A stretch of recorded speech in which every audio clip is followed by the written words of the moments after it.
So hello, good morning, and welcome to my vlog. So what's for today's video is magpapagupit tayo.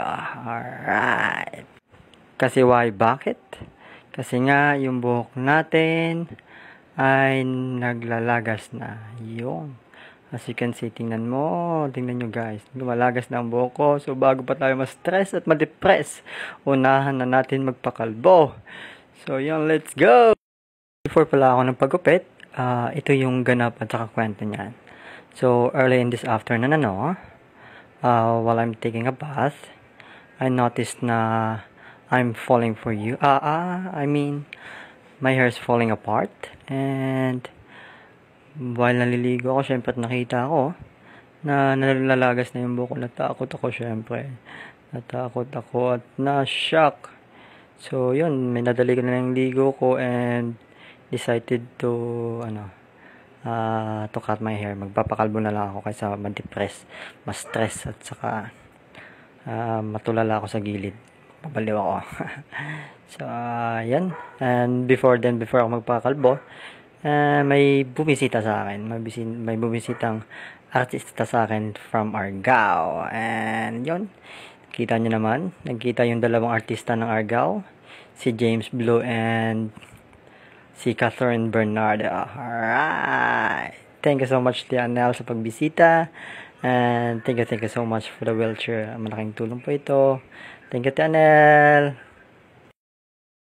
And yon, dito tayo sa pinakamalapit ng gupitan. And let's go and get it done. Alright. And anyway guys, I would just like you to know na I'm making these videos or making vlogs, not just because out of boredom, but also, want you to be inspired as well.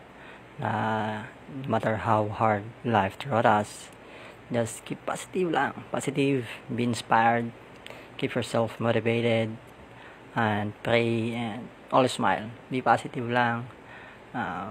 Accept natin yung kung ano ang meron tayo sa buhay, embrace natin yon, and just keep on going, never give up.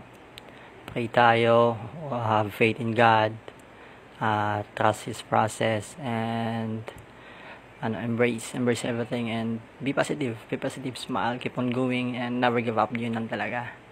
And also be inspired and motivated by the love na nakukuha mo sa paligid mo. Kasi ganun naman talaga ang buhay. Ups and down yan. So, just embrace the situation and accept the fact.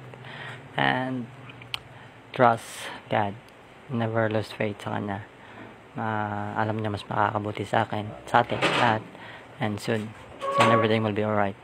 Mas magiging or maayon sa atin ang lahat. And yun, anyway, it's all done. And I'm all good. And yun, ito na yung finished product. Tingnan nyo kung gaano kagwapo. Alright. Siyempre, kahit masakit tayo, mapakalbo, dapat maging maangas pa din. Cancer ka lang, angas ako. Alright, peace out.